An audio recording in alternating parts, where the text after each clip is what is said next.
LIFEFORM Chairs has been a leading manufacturer in the office chair industry for over 45 years. With 5 generations of experience as a family-run company, starting with leather upholstery, customer service and quality production is our goal.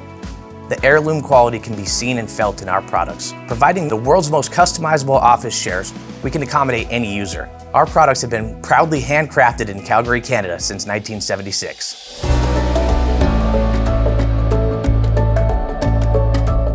I'm sitting here in the Brezza 180, the deluxe version, and we're going to talk about the adjustments and how to go about adjusting it. Now, the order that I like to do these adjustments is because of the interconnectivity. Each one can affect the next. So the 2 that I'll start with is going to be the height adjustment, which is going to be the middle of the 3 paddles on the right-hand side of the chair. We want to adjust this up to its highest position. It just makes it easier for us to be able to adjust down to the ideal position. Now, what we look for and ideally is having our hips just slightly above our knees with our feet flat on the floor, or better yet with a footrest and supported on a footrest. The footrest allows for us to keep our hips back into the chair. It encourages more of that. So we're utilizing the lumbar support a little more effectively. It also opens up the angle throughout our knees to help provide better circulation and blood flow. Before we move on to the next adjustments, we'll want to adjust the seat depth.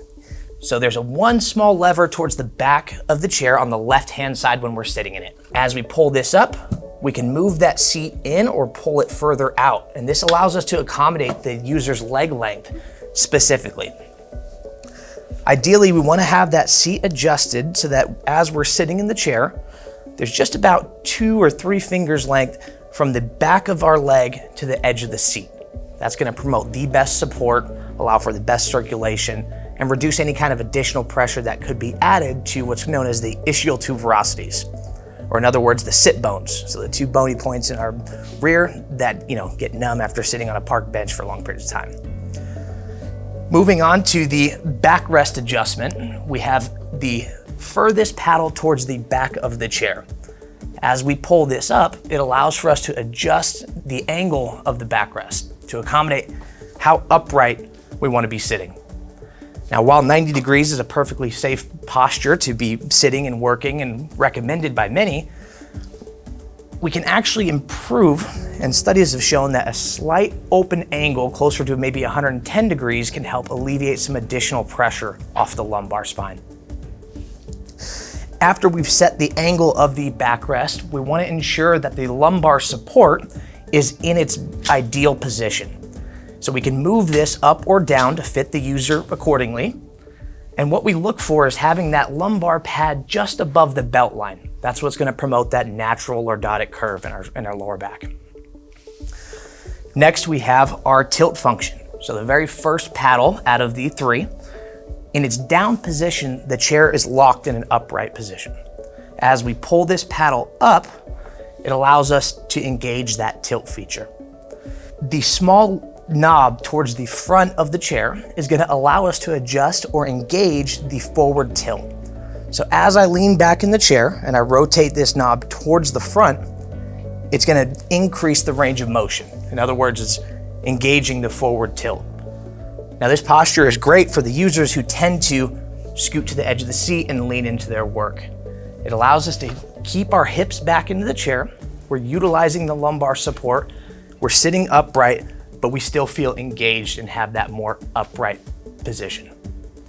Now, if we lean back and we rotate that same knob towards the back of the chair, it's going to disengage the forward tilt, or rather sit us back to neutral or to flat. Now, moving back over to the left-hand side of the chair, there's a cone-shaped knob that allows us to adjust the tension to each user. So we can accommodate any user's height, weight, or preference for the tilt. Now, there's a plus symbol, so as we rotate towards the floor, it's going to increase or add tension, making it harder or stiffer to lean back. As we rotate that towards us, it's going to loosen the tension, make it easier for us to tilt back. When we want to adjust the tension, when we want to make changes, we need to ensure that the tilt paddle is in its up and unlocked position. Lastly, we have the arm position. With the knob on the side, we can squeeze with the arm pad and it'll allow us to adjust the height to help support using that memory foam arm pad and reduce contact stress while tasking. You'll notice that these arms also will swivel in. It helps support our arms closer to our body, promotes more of a natural posture. We do have the ability to adjust the width of the arms. So underneath where the arm bracket meets the mechanism, there's a star-shaped hand screw that if we loosen up, we can adjust the width of the arm altogether. Again, just adding for more adjustability to accommodate a wider range of users. And that'll conclude the adjustments for the Brezza 180 in the deluxe version. Thanks for watching. In closing, please remember to reference your user manual for more information on the adjustments, as well as warranty information and exclusions that may apply to your warranty. You can also find your care instructions for the material of your chair and regular maintenance. We want to make sure you get the most out of your LIFEFORM chair. For any additional questions, contact your dealer or visit us at lifeformchairs.com.